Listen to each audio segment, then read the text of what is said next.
Hi guys, কি খবৰ সকলোৰে? আশা কৰোঁ আপোনালোক সকলো ভালে আছে আৰু আজি সানডে, সেই গতিকে অলপমান ওলাই আহিলোঁ আৰু আহি এয়া পালোহি কলীয়া ভোমোৰা ব্ৰিজ।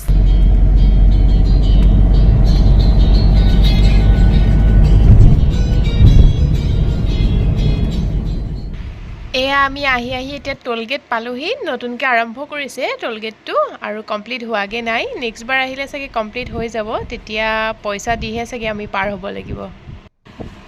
এয়া চাওকচোন, ৰাস্তাৰ মাজত ইমান ধুনীয়াকৈ ফুলি আছে। কি ফুল ধৰিব পৰা নাই, ভাবিলোঁ কি অকণমান কেমেৰাত আবদ্ধ কৰি ৰাখোঁ। 75 years later. ফাইনেলি আমি আহি পাই গ'লোঁ আমাৰ ডেষ্টিনেশ্যন আৰু গাড়ীখন পাৰ্ক কৰি ল'লোঁ। এয়া ছোৱালীয়ে চশমা পিন্ধি, ইফালে ল'ৰাই চশমা পিন্ধি পূৰা ৰেডি হৈ গৈছে আৰু এয়া ৰাস্তাৰ কাষতে মেলা লাগিছে। একচুৱেলি আমি আহিছোঁ মহামৃত্যুঞ্জয় মন্দিৰলৈ, নগাঁৱত থকা শ্ৰী শ্ৰী মহামৃত্যুঞ্জয় মন্দিৰ পায়ে আমি আগ ধৰি বাবাৰ নামত চাকি বন্তি শলিতা সকলোখিনি যা যোগাৰ লৈ লৈছোঁ আৰু আমাৰ কণমানিজনীয়ে বাবাৰ নামত এখন কাপোৰ বান্ধিব, সেই গতিকে কাপোৰখনো তাইৰ হাতেৰে বান্ধিবলৈ লৈ লৈছোঁ। আৰু আহি ইমানেই ভাল লাগিল, ইমান সৰু গণেশ বাবাৰ পোৱালি, সকলোকে আশীৰ্বাদ দি থকা দেখি মনটো বহুত বেছি ভাল লাগি গ'ল। আৰু এয়া আহি চাকি বন্তি জ্বলাই লৈছোঁ, যিহেতুকে ভিতৰত চাকি বন্তি দিয়া নহয়, সেই গতিকে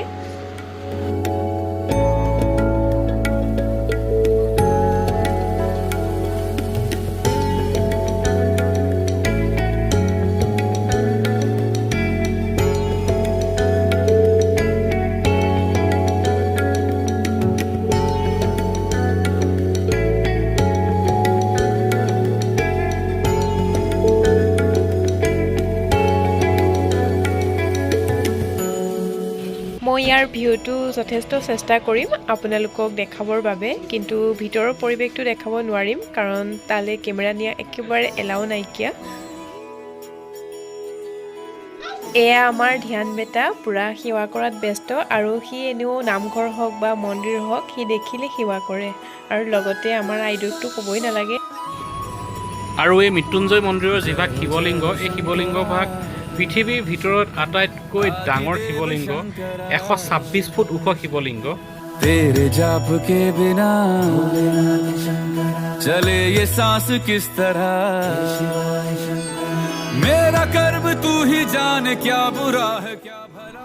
এয়া মন্দিৰৰ তলৰ ভাগ, মানে ওপৰ ভাগত মেইন মন্দিৰ আছে, তাত কেমেৰা কৰিব নোৱাৰি আৰু এয়া তলত আছে। আৰু ফাইনেলি আমাক প্ৰসাদ দিলে, এই প্ৰসাদ ল'লোঁ আমি। तेरे नाम की जोत ने सारा हर लिया तमस मेरा। আৰু এইকেইদিন বহুত বেছি মানুহ ইয়াত, আৰু ইয়াতে পাৰ্কিং দিছে গাড়ীবোৰ ৰাখিবৰ কাৰণে ডাঙৰ ফিল্ড এখনত। A few moments later. এয়া মন্দিৰৰ পৰা আহিয়ে আমি বিকাশহঁতৰ ঘৰলৈ আহিলোঁ আৰু আমি গমেই নাপাওঁ তেওঁলোকে যে ভাতৰ আয়োজন ধুনীয়াকৈ কৰি ৰাখিছে আৰু বেয়া নহ'ল বাৰু। বহুত ভোকো লাগি আছিলে আমাৰ, ভাতকেইটা ধুনীয়াকৈ বনাইছে, বহুত তৃপ্তিৰে খাই ল'লোঁ আৰু অকণমান টাইম স্পেণ্ড কৰিলোঁ বুলৰ লগত, ৰীল বনালোঁ আৰু অকণমান হাঁহি ধেমালিকৈ কথা বতৰা পাতিলোঁ। আৰু বিকাশহঁতৰ ঘৰখনলৈ বহুত দিনৰ পৰা আহিম ভাবি আছিলোঁ আৰু আজি আহি ওলালোহি। আৰু ইহঁতৰ ঘৰখন সঁচাই বহুত বেছি মৰমীয়াল, লগতে ডগীকেইটা চাওকচোন, ক'বই নালাগে ইমান কিউট লাগিছে। আমাৰ এতিয়া যোৱা সময় হৈ গ'ল আৰু বুলক এৰি যাবলৈ একেবাৰে মন যোৱা নাই আৰু তাই ছোৱালীজনী সঁচাই বহুত বেছি মৰমীয়াল। আৰু আমি এতিয়া ঘৰলৈ আহি আছোঁ আৰু সোনকালে লগ পাম তাইকো।